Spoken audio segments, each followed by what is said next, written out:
My name is Selton Mello, and I'm here on Live and Film. This is the podcast that we ask our guests from in front and behind the camera, how did they get their foot in the door? What was the key to unlocking their success? What's their story? Our guest today has been voted the most beloved Brazilian in cinema. 4 decades in the industry, and he's gone from being a child star to writing, directing, and taking on acclaimed roles in projects such as Academy Award-winning I'm Still Here. We chat about Brazilian cult classic A Dog's Will, passion projects like The Clown, and going from dubbing Hollywood movies to being in one, Anaconda, where he steals the show from Jack Black and Paul Rudd. Our guest today is actor, writer, director, Selton Mello. You started very young, you were around 10, and obviously acting, directing, producing, writing, you've done a bit of everything, and to see it's kind of crazy, like, to see your career. I was looking at the IMDb credits and I was like, but he does, how has he been working that long? He doesn't old enough to have credits that long ago. And then you say you started when you were 10. That makes way more sense. I think Benjamin Button, I thought you were maybe a lot older than you look. So in terms of the beginning, how did that start, and where did the interest in performance, where did that all come from? Okay, so my parents are not related to the arts at all. And they came from a very like countryside, like a very small city, not that small, but my mom's city is super small, Nepomuceno. And then they are, I mean, common people, regular life, regular works, and I was this kind of boy, super introvert, all imagination, much more than adventure boy. I prefer to stay at home, thinking and playing my guitar, because I'm a musician also, playing guitar, watching TV shows, comedies, films, etc. It's all my thing. And then I asked my mom to take me to television to sing this kind of The Voice Kids kind of things. So, and then I literally started singing on television. And then there's these people who, oh, I like this boy. You want to do some ads and commercial? And I say, yes, let's go. And then soap operas, and then first auditions, and then blah, blah, blah. And then, so it's interesting to see from now, because it's almost like I knew my path since I was so young. You know what I mean? It's almost like I know what I want. I know my sensitive. I think I know my destiny. You know what I mean? And I learned very early. You're an actor also, right, Elliot? I am, yeah, correct. Yeah. So I learned so very early the beauty and the terrible things about our craft. So for example, when I was 12, they took me out. I mean, it was like teenager. So the voice is different. Then you grow up a little bit too much, and then disappear. And then I was a star when I was 11. Like star, because there's no streaming, no nothing. We talk about the 80s. It's like soap operas and theater. That's it. So a whole country watched the soap operas. So I was a star when I was 11. So, and then 12, nothing. So, and then from 12 to 20s, I was like, okay, what I'm doing. So I felt terrible. So I learned super fast the bad side of our craft. So you're the guy, and then you're not the guy. So it's super traumatic. And then in this moment, I became a dubber, a professional dubber. So, and then I worked from 12 to 20s, only using my voice, dubbing like Charlie Brown, Snoopy's Charlie Brown. I was the Brazilian voice of Ralph Macchio in all the Karate Kid things, and then the Crossroads film also. So I dubbed Full House. Remember the show with John Stamos? I was John Stamos' voice. So I mean, Griffin Dune in After Hours. I mean, I did 200 kind of films, Hollywood movies, terrible films, amazing shows, bad shows. It was incredible. Thinking now, that was at that time, helped me a lot with the language, the English language, and feed me. I mean, with seeing all those actors, it was interesting, and the beauty of that. Then we have this almost like a film, like I could do a film with that because I spent all my adolescence dubbing Hollywood movies. So now I jump onto the screen in a Hollywood movie. And then now they call me to do my voice in Anaconda. So I went there, and for the first time I watched on television to do the voice, and it was me. So, and I gotta tell you, it was very touching this. So it's Well, interesting. It's an interesting story. oh, that's amazing, really. Like, I know a lot of time has passed, and I mean, it's incredible how many credits you've got. And you did mention there, doing soap operas. There's a few shows like the Power of Desire, which I don't know if that's translated obviously differently, but like you did over 200 episodes of that, and like so many films. It's crazy. Like, what kind of age was it from your 20s where you started getting into the acting work again? And did you keep dubbing films as well, or did you just move straight into acting and kind of manage to continue that? Because it must be so tricky, that transition from child actor to adult actor. Yeah, you're super right. I feel like a survivor because yeah. I mean, usually I say it's hard to get a work. It's hard to start, but to me, it's way harder to maintain in Mm. this business. To maintain, like, the spark in your eyes, the spark in the audience's eyes, on your work. So it's way harder to stay um, interesting to your audience for 40 years. So this is harder than than start. So yeah. And then when I was like in my 20s, I started to do some theater stage, and then I will do, and then they call me again to do some more soap operas, etc. And then I had to leave the dubbing side, because I became an actor again. And so, and then I did a lot of soap operas, and in my, this is interesting because I'm always trying to um do some movement, um to have the sparks in the eyes. Like, for example, in my 25, I got a lot of money doing soap operas, but it was like, am I happy? And I was not. So, and the movies are calling me a lot, different things, the different films.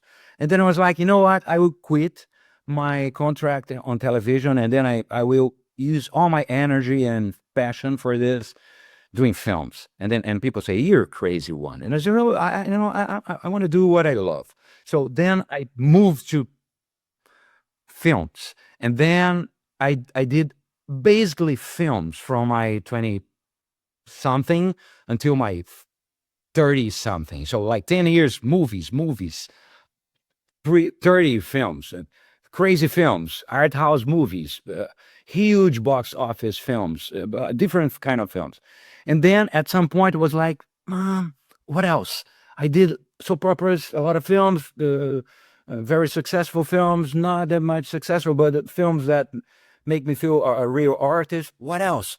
That's why I became a director too. Okay. And then it was the moment that my horizon goes, whoa, larger. And then okay, now I manage 30 characters and the bass and editing room, how I tell the story, soundtrack, screenplay. So then my imagination was, okay, got it. So then now, like, super, like last year, I was like, what else? I direct myself. I did it. I do this or that. So what's the new? What's the freshness? Where's the freshness? This is the freshness. Anaconda, playing another language, another culture. It's super challenging, and I have to,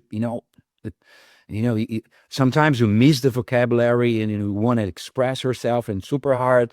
And then now, recently, I did this beautiful film in Chile called La Pera from Dominga Sotomayor in Spanish. So it was my first, yeah, so it was my first Spanish language film. And then I have more offers to do more Spanish language films. So again, I was like, whoa, okay. So different cultures, different languages, different people, different atmospheres. So, and then I think this is one of the way that I do to maintain my passion. Mm-mm. I mean, it blows my mind how, like, obviously being an actor, but I can't speak, I'm dyslexic. I can barely speak English, let alone speak another language while acting, learning the lines. I mean, that blows my mind. We had actually she's in Anaconda, Daniela, who plays Anna on the show a year or so ago. And, she was talking about that as well, acting in a film where you're not speaking your native language. And I just don't know, that blows my mind, man. The first time you do something like that, obviously a challenge, as you say, and something you're like, oh, I really want to try that. It's a great thing to do. Is there fear there, or is it more excitement? Yeah, you have a fear. Oh, yes, but you have more excitement than fear. It's challenging in a very good way. Mm-mm. I I think for my kind of mind and creativeness. In terms of advice, I mean, you've been in this game a long time. Is there advice you'd give to actors that are struggling to get their, foot in the door, struggling to get that career on the go? What advice would you give? Yeah, it's super hard to get this advice, but I love to read biographies, and then I remember this one Clint Eastwood's biography, and then I will never forget this story, which I feel very related to. That's why I'm bringing this to you. Um, Clint's the new Clint in his 20s, like starting doing a film. I don't know which one, and then he goes like, he approached the star of this film and goes, "Oh, I'm starting." Can you imagine the young Clint? So I was like, "You have some advice to me?" Like, and this star, which I don't remember who's this guy, he goes, the best advice I give you as an actor, okay, save money. Solid.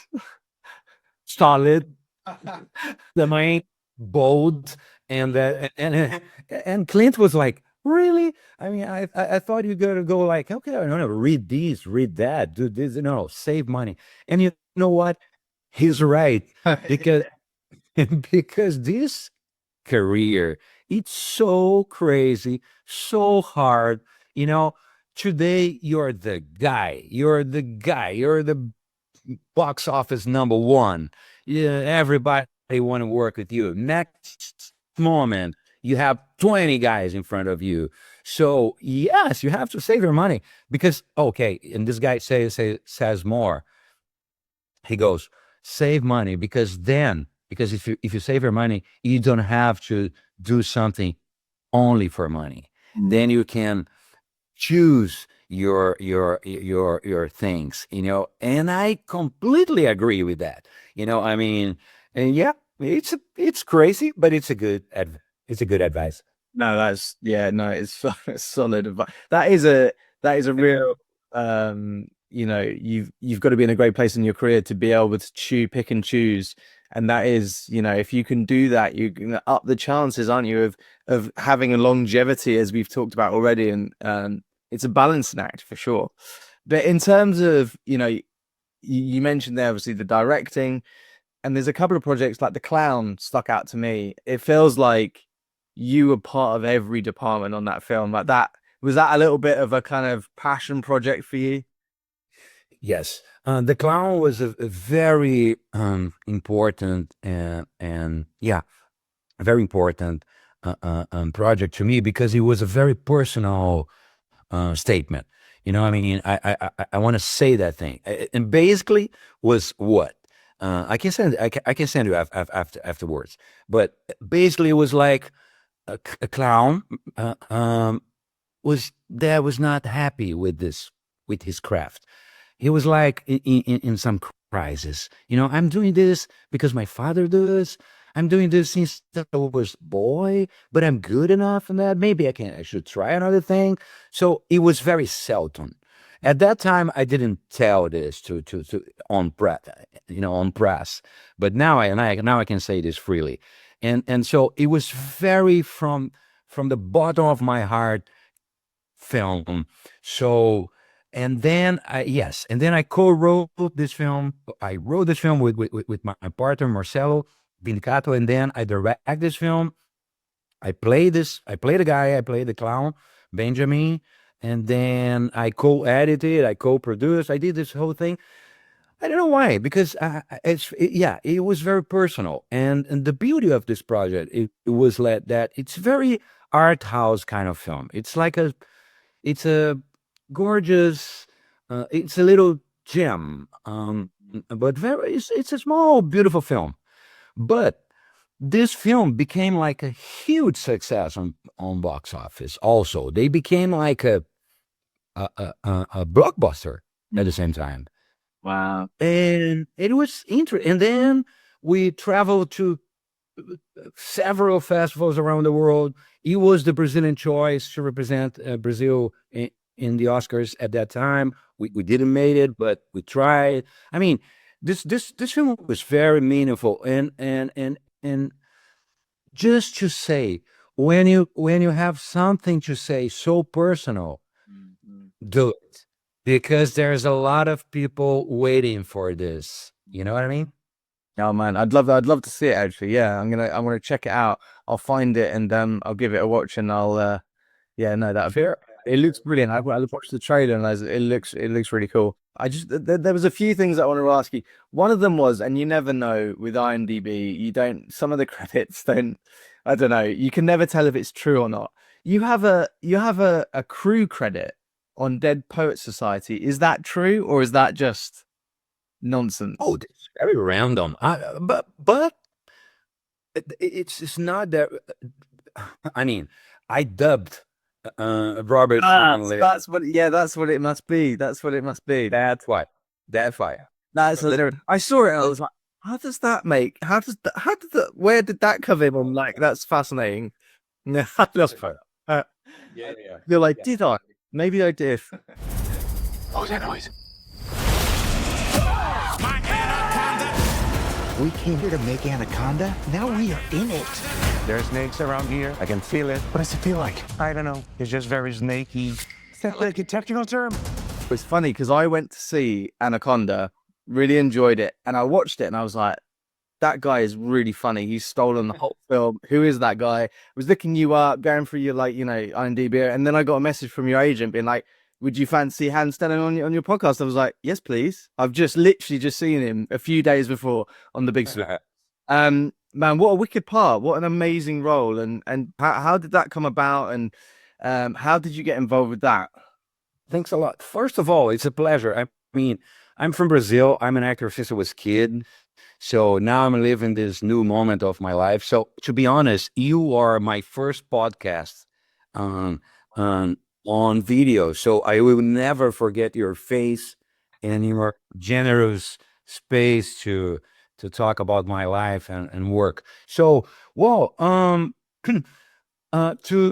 talk a little bit about Anaconda, we have to go back a little bit on "I'm Still Here" by Walter Salles, because it's all related to when we started the journey of "I'm Still Here" in Venice, Toronto, London, etc., and then campaigning for the Golden Globes, and Oscars, etc. In the middle of that, the film was like a success, and then this guy Tom Gormican and Rachel Tanner, the casting director, people, Sony's people, Ashley Marks, the head of casting of Sony, they want to meet me because they saw I'm still here. And so they says, "Oh, we have a Brazilian character here, and we have this amazing Brazilian actor in I'm still here.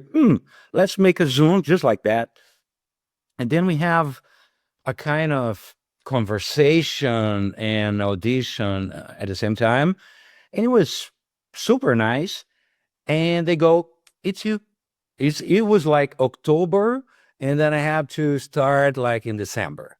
So it was like crazy and mind blowing because I never did a huge film like that in my life, with this stars, and then and this on this is huge scale, and it was fantastic because it was a great combo, right? Like Jack Black and Paul Rudd, stars, amazing actors, super fan, and then Thandie Newton and Steve Zahn, fantastic actors, plus this amazing character Santiago, which I love to do. So when they told me that you were like that you really enjoy my character, I was like, oh my god, thanks. It's a good good good good way to start to do a podcast to someone who really enjoy my work. Thanks a lot. Oh, genuinely, like you really stood out as the funniest thing in it, which is saying a lot when you're surrounded by, yeah, as you say, Paul Rudd, Jack Black, and so many great actors. Were you aware of the 1990s original? Was that something that you'd seen beforehand? To be honest, I was not like I watch it probably on television, something like that, but it was not. I didn't went. I didn't go to the movies, for example, to watch the original one, and I didn't watch it now again to do this one because Feedback. yeah, exactly, because Tom Gormican, um, he has this idea which is very originally interesting, like meta. It's a film about this guys doing a film about that. So it's so interesting and funny and mixing genres, horror, action, adventure, and to me, the most interesting part of all of that is that um it's touching also because in the middle of this craziness, it's touching because you see these friends trying to do a film. It's a dream about a life to do this film, and then made it. So then it's touching at the same time. It's interesting. Yeah, I mean, I loved the original. So when I saw they were doing this, I was really like, hang on, is this a remake? What is it? And as you say, it's not a remake. It is very meta, and it's kind of a bit like Tropic Thunder. It's that kind of thing where they're making the film that they love and they're trying to. And I just thought it was a really clever idea and a unique way of, using an RP that people know, but then doing something completely new and completely different. And because the original's not meant to be funny, but it was unintentionally funny. And whereas this was funny and it was intentionally funny. What was your preparation like for this? It's interesting when you do some interview outside your place because it's a chance to literally educate people, the audience who doesn't not familiar with my work. But I'm an actor since I was kid. So I'm an actor since I was 8. So I grew up doing soap operas, which is very popular in Brazil. And then in my 20s, I jumped to the movies. And then I started to do a lot of different kind of films and a lot of comedies. For example, I did like a very popular Brazilian film called O Auto da Compadecida, which is impossible to translate. They have this bad translator on IMDb, is like a dog's wheel, which make no sense, but at all. But O Auto da Compadecida is like a hit, like a something crazy in Brazil. But I did many more comedies in Brazil, and I always try to mix this big films like comedies, huge for great audience, and very small art house kind of films. So I always did that. The newness here was to translate my energy to my Portuguese language energy to into an English, to do this in English, which is not my first language, but um, you know what? I think my main preparation for this thing was to increase my English, to do more classes, etc. More than anything, because it's all there. I mean, it's the kind of character that I love to do, like very awkward, crazy, funny, but this it's a good mix, and it's unexpected. You never know what else can come from this guy. And then Tom was like, Selton, let's do this character bad serious. Like, I mean, it's his friend. Aitor is like a friend, a real guy. Not Let's not make comedy on that. Let's go. So it was his idea, and it was like, and then I embraced his idea. Like, okay, let's do it. And then it's important to say, because your audience will love to know that how sweet these guys are. I mean, Jack Black, Paul Rudd, they're not only stars and big great actors, but they're real good people, good person. So they embraced me. They were super supportive. They gave me all the space through improvisation, to feel relaxed. So I felt very relaxed to play, to do my stuff in another language now. But and a fun fact is that I was like preparing a psychological way. Oh, okay, I'm playing this snake handler. So oh my god, okay, when I go there, I will have probably some guy to get me these huge snakes to deal with. And when I was there, nothing, all CGI. And it was like, oh, I love that. Thanks God. Because, yeah. Yeah, that I mean, it looks very real as well. So I'm surprised that were you on location? Were you actually kind of in an area where there would be actually snakes, or how was it done? It was a mix. We did a lot of, we put the boat on river, and then we did a lot of things over there. But we did a lot of parts in studio also, like yeah.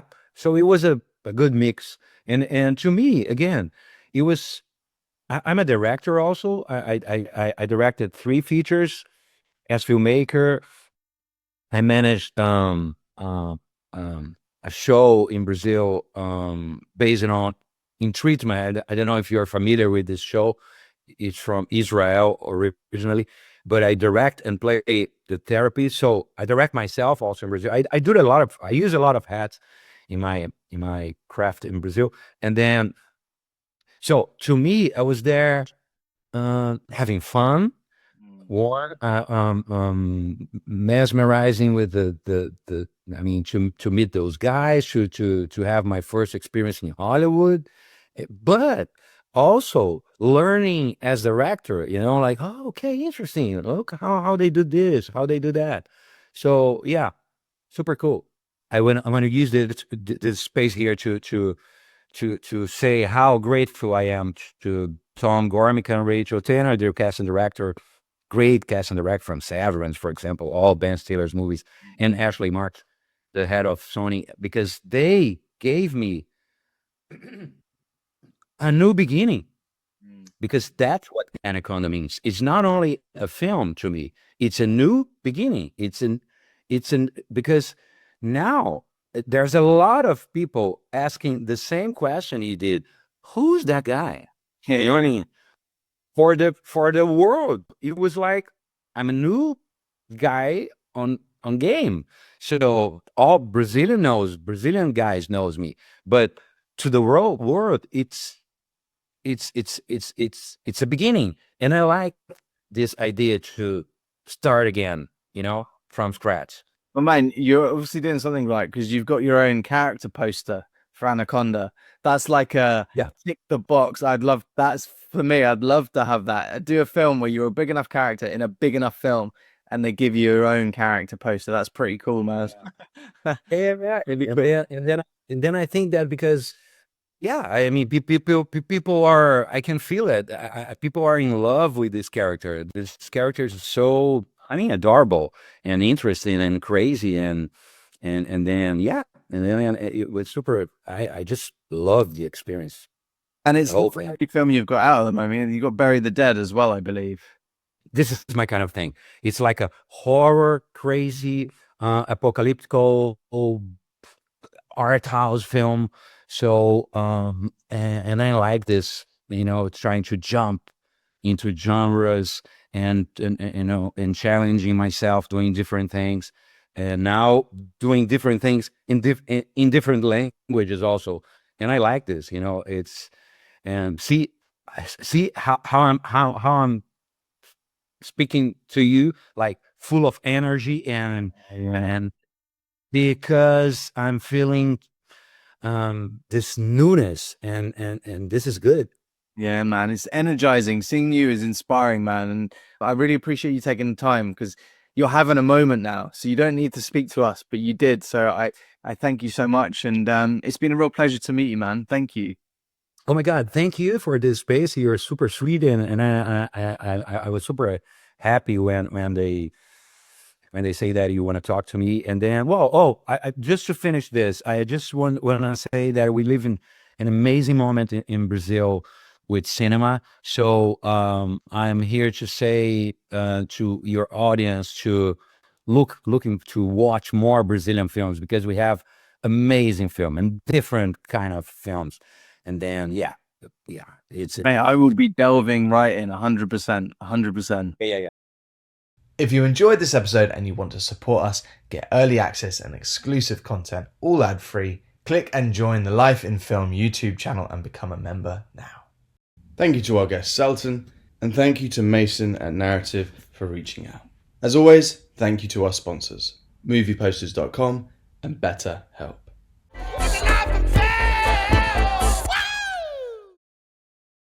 Thanks so much. I really appreciate it. And all the best, man. Thank you. Out for what you do next. Lovely conversation. Thank you very much for your time. Oh, all good, man. All good. Anytime. Take care. Take care. Cheers. Bye. Chupa cabra. Pagaluna. Chupa cabra.